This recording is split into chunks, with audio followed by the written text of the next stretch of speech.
नमस्कार साथियों, स्वागत है आप सभी का अंकित इंस्पायर इंडिया पर। देश में अब शायद आपको कैंपा कोला फिर से पीने को मिले, क्योंकि मुकेश अंबानी ने खरीद लिया है कैंपा कोला ब्रांड को 22 करोड़ रुपए में। आइए आज के सेशन में हम जानते हैं क्या है कैंपा कोला का इतिहास, और इतना ही नहीं, भारत में कोल्ड ड्रिंक्स का इतिहास क्या है, हम ये भी जानेंगे। और आपको आज के सेशन में निश्चित ही बहुत सी जानकारियां ऐसी पहली बार प्राप्त होंगी कि आपको पता चलेगा कि भारत में जो ब्रांड्स आज आप सुनते हैं, चाहे थम्स अप सुनते हो, माजा सुनते हो, कैंपा कोला सुनते हो, ईच सेल्फ कोका कोला जब सुनते हो, तो इनके पीछे कहीं ना कहीं इंडियन ओरिजिन जुड़ा है। और शायद आप में से बहुत से लोगों को ये ना पता हो कि जिस थम्स अप को आज आप पीते हैं या फिर जानते हैं, नहीं पीते भी हैं तो जानते हैं, वह थम्स अप इटसेल्फ एक इंडियन ब्रांड था और यह पार्ले जी नामक जो कंपनी है इसके द्वारा लाया गया था। तो आज के सेशन में हम बहुत सारी बातें जानेंगे, क्योंकि इंडिया की एक सॉफ्ट ड्रिंक निर्माता कंपनी हुआ करती थी जिसका नाम है कैंपा। उस कैंपा कोला कंपनी का कैंपा ब्रांड को हाल ही में खरीद लिया गया है अंबानी के द्वारा। तो आज के सेशन में चर्चा करेंगे, बड़ा ही इंटरेस्टिंग होने वाला है, क्योंकि आपको इस सेशन में वो जानकारियां मिलने वाली हैं जिनसे आपको सरकारी नीतियों के बारे में भी पता चलेगा। चलिए शुरू करते हैं आज के सेशन में। जैसा आप सभी न्यूज़ पत्रिकाओं के माध्यम से देख रहे हैं कि रिलायंस ने कैंपा कोला को, जो 70 के दशक की कोल्ड ड्रिंक हुआ करती थी, सॉफ्ट ड्रिंक हुआ करती थी, उसको परचेज कर लिया है। और जिस ब्रांड के द्वारा ये बेची जाती थी उसका नाम प्योर ग्रुप हुआ करता था, उनके माध्यम से इसको परचेज कर लिया है। यानी कैंपा वापस आएगा। अब आप सोचेंगे कि अंबानी 22 करोड़ रुपए का प्रोडक्ट परचेज किया है, क्या मिलेगा इस प्रोडक्ट से, और क्या कैंपा आज भी मार्केट में बिकती है क्या, कि साहब कैंपा जो है 22 करोड़ में खरीद करके कुछ हो जाएगा? जी नहीं, ये सवाल भी यथार्थ है कि 22 करोड़ में अंबानी ने क्यों खरीदा, और 22 करोड़ इतनी बड़ी डील भी नहीं है। ये तो आपके शहर में भी एक आध सेठ ऐसा होगा जो ऐसा काम कर ले, लेकिन नाम के साथ में नॉस्टैल्जिक फील कराने के लिए कि हमारे ज़माने में ऐसा होता था, इस ब्रांड को परचेज किया गया है। इसकी अपनी वजह है, लेकिन फिलहाल के लिए आप इतना जान लीजिए कि ये जिसके द्वारा बेचा जाता था प्रोडक्ट 1970 के दशक में प्योर ड्रिंक्स ग्रुप नामक एक कंपनी है जिसके द्वारा इसको लॉन्च किया गया था। उसने जब इसे लॉन्च किया तो इसके पीछे की भी एक कहानी है, अब हम आपको वो सुनाते हैं। जैसा कि आप सभी जानते हैं कि रिलायंस जो है वो FMCG मार्केट, यानी कि एक तरह से कंज्यूमर जो आप और हम जैसे लोग हैं जो डायरेक्ट रिटेल में काम करते हैं, फूड एंड कन्फेक्शनरी आइटम जो है उनके अंदर काम करने के लिए AGM लेवल की बैठक हुई। उसमें अपनी बेटी ईशा अंबानी के लिए यह वाला प्रोडक्ट दे दिया गया कि बेटा अब तुम इसको चलाओ। तो साथियों, अब कहानी इसकी क्या है थोड़ा वो जान लीजिए। 1977 की बात है जब इंडिया के अंदर इमरजेंसी खत्म हुई थी। आप सभी को ये बात तो अच्छे से मालूम होगी कि देश में इंदिरा गांधी जी के समय पर इमरजेंसी लगी थी। इमरजेंसी जब लगी थी तो उस समय पर सत्ता परिवर्तन, जैसे ही इमरजेंसी खत्म हुई 1977 सत्ता परिवर्तन हुआ। सत्ता परिवर्तन हुआ तो सत्ता परिवर्तन के तुरंत बाद बनी हुई सरकार ने कोको कोला ब्रांड जो इंडिया में उस समय चलाया जा रहा था, इसी प्योर ड्रिंक ग्रुप के द्वारा उससे कहा कि आप कोको कोला का हमें फॉर्मूला बताइए और साथ में ये भी बताइए कि आपके इस प्रोडक्ट के अंदर हिस्सेदारी 100% क्यों है, इस प्रोडक्ट को कम करके नीचे तक लाइए। तो अब आपके दिमाग में सवाल आएगा कि सर फिर इंडिया में कोको कोला आया कब था? तो इसके पीछे की भी एक स्टोरी है। चलिए अब हम उसको आपको वहाँ तक लेकर चलते हैं। साथियों, हम जब कैंपा कोला की बात करें तो उससे पहले हम आपको कोको कोला के इतिहास पर लेकर चलते हैं। कारण इसका पीछे बहुत बड़ा है, और वो कारण ये है कि इंडिया में जो कोको कोला ब्रांड है ये कभी कोको कोला कंपनी के द्वारा नहीं लाया गया था। ये ब्रांड असल में यही जो कंपनी जिसका कैंपा कोला प्रोडक्ट है इसी के द्वारा लाया गया था। इसके पीछे की क्या कहानी है? वर्ष 1949 की बात है। कैंपा कोला बनाने वाली कंपनी जिसने 1977 में कैंपा कोला निकाला था, इसने इस कोका कोला का इंडिया के अंदर मैन्युफैक्चरिंग का और डिस्ट्रीब्यूशन का लाइसेंस ले लिया। आप ऐसे समझिए, आज इंडिया के अंदर जो आप पिज़्ज़ा खा रहे हैं, डोमिनोज का है, या फिर कोई आप कोल्ड ड्रिंक यूज़ कर रहे हैं, असल में वो कंपनी इंडिया की है नहीं, वो बाहर की कंपनी है। जब इंडिया की कोई कंपनी नहीं है तो वो इंडिया में अपना व्यापार करने के लिए इंडिया के ही डिस्ट्रीब्यूटर तलाशती है कि भाई आप लोकल मार्केट में हमको ले लीजिए, जहाँ तहाँ फैला सकते हो हमें फैलाओ। तो ये जो प्योर ड्रिंक नामक कंपनी है ना, इसने अपने लेवल पर इस प्रोडक्ट को खूब फैलाया। कौन से को? कोको कोला को, जो कि एक अमेरिकन कंपनी थी। अब क्या होता है, 1977 के अंदर ये जो कोको कोला का मार्केट है ये इस बहुत टॉप पर पहुंच गया। जब टॉप पर पहुंच गया तो उस समय पर सरकार को लगने लगा कि एक अमेरिकन कंपनी इंडिया से इतना पैसा कमा के ले जा रही है। सरकार को ये बात पसंद नहीं आई। सरकार ने कोको कोला से कहा या तो अपना फॉर्मूला बताओ और अपनी हिस्सेदारी 40% तक ले आओ, 60% हिस्सेदारी सरकार को दो।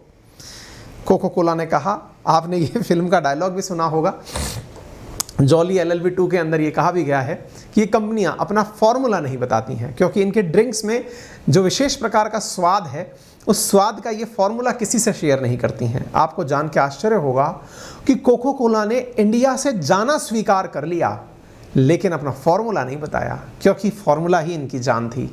ये प्रोडक्ट आज भी इसी प्रकार से किसी भी व्यक्ति के पास में कोको कोला या पेप्सी का फॉर्मूला नहीं है कि वो प्रोडक्ट इसी तरह के टेस्ट के साथ क्यों आते हैं। तो अब साथियों, यहाँ से आगे जब प्रोडक्ट के बारे में फॉर्मूला नहीं पता चला तो कोको कोला इंडिया छोड़कर चल दिया। अब आपको आदत तो पड़ चुकी है कोल्ड ड्रिंक पीने की, अब कोल्ड ड्रिंक पीने की आदत पड़ चुकी है तो फिर क्या करें। तो ऐसी स्थिति में इस वैक्यूम का यूज़ किया इस कंपनी ने। कौन सी ने? जो प्योर ड्रिंक ग्रुप था। प्योर ड्रिंक ग्रुप कौन सा वाला? जो कोको कोला को इंडिया में डिस्ट्रीब्यूट करता था। इसने कहा अब कोई बात नहीं, जब तुम लोग चले गए हो तो हम अपना प्रोडक्ट निकाल देंगे। और साथियों, वहाँ से शुरुआत हुई 1977 के तुरंत बाद कैंपा कोला की। कैंपा कोला जो कि एक इंडियन ब्रांड था, कोको कोला के जाने के बाद इंडिया में शुरू हो रहा था और ये चलना शुरू हो गया। क्या कैंपा कोला ने वो जगह प्राप्त कर ली? कौन सी वाली? जो कि कोको कोला के पास थी? आंसर है जी नहीं। क्यों साहब? क्योंकि असल में लोगों को अब वही चीज़ चाहिए थी जो कोको कोला ने जबान पर लगा दी थी। ऐसा तो अब हो नहीं पा रहा था। ऐसी स्थिति में कोको कोला के चले जाने से कैंपा कोला को जगह तो मिली लेकिन वो इज्जत नहीं मिली जो कि इनको चाहिए थी। ऐसी स्थिति में इंडिया के अंदर एक और कॉम्पिटिटर जिसका नाम था पार्ले जी। पार्ले जी ने अपना प्रोडक्ट उतारा जिसका नाम था थम्स अप, जिसको आज आप टेस्ट दी थंडर के नाम से जानते हैं। थम्स अप को उतारा, ये पार्ले जी का प्रोडक्ट था। और पार्ले जी ने अपने प्रोडक्ट को जैसे ही उतारा तो मार्केट में Campa Cola versus Thums Up की लड़ाई होना शुरू हो गया। आपको जान के आश्चर्य होगा कि जो कैंपा कोला है वो इस जगह का लाभ लेने के लिए तैयारी कर ही रहा था और कोको कोला बाहर से इंडिया के मार्केट को देख रहा था। कंपटीशन बढ़ने लगा। थम्स अप और कैंपा कोला दोनों ही इंडियन प्रोडक्ट और दोनों की लड़ाई को बढ़ता देख करके कोको कोला ने अपने प्रोडक्ट के अंदर, थम्स अप ने अपने प्रोडक्ट के अंदर साइज़ इंक्रीज़ कर दिया। 200 ml की जगह 250 ml की बोतल आने लगी और मार्केटिंग करने के लिए इसने नाम दिया अपने थम्स अप को महाकोला। और इस प्रकार से 2 साइज़ के अंदर ये दिखाई देने लगी। लोगों को थम्स अप का स्वाद चढ़ने लगा। कैंपा कोला के स्थान पर थम्स अप इंडिया के अंदर बिकने लगी। अब इस बीच में परेशान बैठा हुआ कोका कोला, जो कि अभी तक परेशान था कि यार ये हमारी वापसी कब होगी, क्योंकि सरकार जो है वो नीतियों के माध्यम से हमारे ऊपर अधिकार करना चाहती है। आपको मालूम होगा 1991 के अंदर भारत के अंदर नीतिगत परिवर्तन हुआ और परिवर्तन था इंडिया में globalisation, privatisation, liberalisation, LPG reforms के माध्यम से देश के अंदर प्राइवेट कंपनीज को आने के लिए आमंत्रित किया गया। और ऐसी ही स्थिति में एंट्री वापस से होती है इसी कोका कोला ब्रांड की। लेकिन इस बार इसने अपनी जो डिस्ट्रीब्यूशन है ये किसको नहीं सौंपी? प्योर ड्रिंक्स ग्रुप को नहीं सौंपी। कारण साफ था कि अगर प्योर ड्रिंक्स के पास में ये चली गई तो वापस से कैंपा कोला और कोका कोला में लोग अंतर नहीं कर पाएंगे। लेकिन इस बार कोको कोला पूरी तैयारी के साथ मार्केट में आई। कब? 1993 में। और इतना तेजी से मार्केट पकड़ने लगी कि इसने थम्स अप ब्रांड को ही परचेज कर लिया। आज आप जो थम्स अप सुनते हैं ये पार्ले जी का नहीं है, ये कोको कोला का प्रोडक्ट है, क्योंकि इस ब्रांड नेम को ही परचेज कर लिया गया। कैंपा कोला इस मार्केट में सर्वाइव नहीं कर पाया। सर्वाइव करने ना करने के कारण बहुत से थे, क्योंकि ये कोको कोला के टक्कर में टिक ही नहीं पा रहा था। ऐसी स्थिति में साथियों समाप्त हो गया कैंपा कोला का जमाना। साथियों, एक इंपॉर्टेंट चीज़ मैं यहाँ पर आपको और बताता हूँ।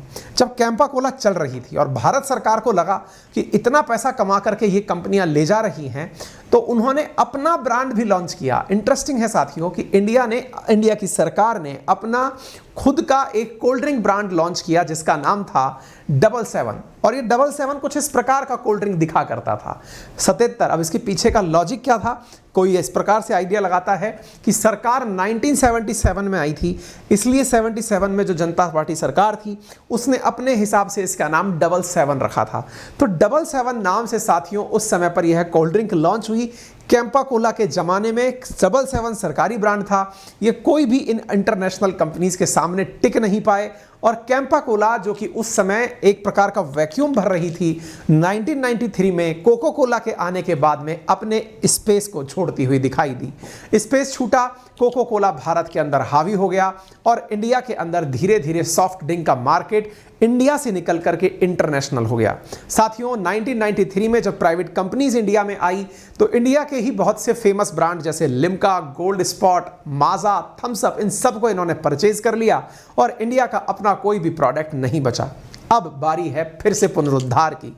हाल ही में एजीएम मीटिंग के अंदर मुकेश अंबानी ने अपनी बेटी के लिए इस कैंपा कोला ब्रांड को फिर से खरीदा है। मैसेज साफ है कि ये दुनिया को दिखाना चाहते हैं कि हमारी उस समय की जो पहचान थी उसे हम वापस लाएंगे और उस ब्रांड के नाम से ये सॉफ्ट ड्रिंक मार्केट में उतरेंगे।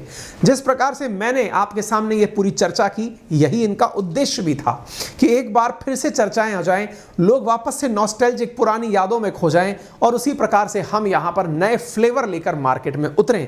इसी को ध्यान में रखते हुए रिलायंस ने अपनी द्वारा कैंपा कोला प्रोडक्ट को परचेज किया है।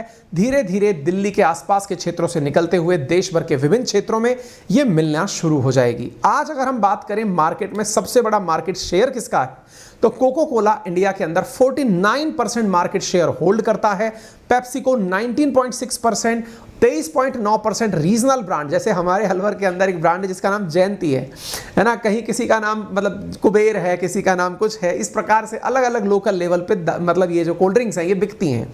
ये सब कोशिश तो करते हैं बिल्कुल काला रंग दिखा करके। आजकल तो कोला स्कूलों के बाहर भी बिकता है ना, वो झाग बना करके, नमक से झाग बनाने का तरीका भी आपने देखा होगा। इंडिया में काफ़ी लोकल मार्केट भी है और कोला का ये लोकल मार्केट इंडिया में छोटा मोटा नहीं है, पेप्सी से बड़ा मार्केट है। तो कोको कोला का मार्केट इंडिया में बहुत बड़ा है। आने वाले समय में देखना होगा कि कैंपा कोला किस प्रकार से इस मार्केट के साथ तैयारी कर पाता है, टक्कर ले पाता है। अगर आपको ये जानकारी पहली बार पता चली हो तो मुझे कमेंट बॉक्स में जरूर बताएं, या फिर मुझे इस सेशन में ये बताएं कि आपको पहली बार आज कौन सी जानकारी पता चली। मुझे जो जब सेशन के दौरान तैयारी कर रहा था या फिर जब मैं पहली बार इस चीज़ को जाना था कि थम्स अप हमारा इंडियन ब्रांड था, तो वो मुझे बड़ा ही प्राउड लगा था। ये चीज़ आपको भी पता चली हो तो मुझे प्लीज़ कमेंट बॉक्स में ज़रूर बताइएगा। और इंडिया का पैसा इंडिया में रहे, ये हम सब चाहते हैं। देखते हैं आगे क्या होता है। सेशन पसंद आया हो तो इसे लाइक सब्सक्राइब करना बिल्कुल ना भूलें। चैनल पर नए हैं अंकित इंस्पायर इंडिया पर तो इसे ज़रूर सब्सक्राइब करें, साथियों से इसे ज़रूर शेयर करें। हमारा Telegram channel that is Ankit Awasthi sir, इसे ऑथराइज किया जा चुका है टेलीग्राम के द्वारा, ब्लू टिक मिल चुका है।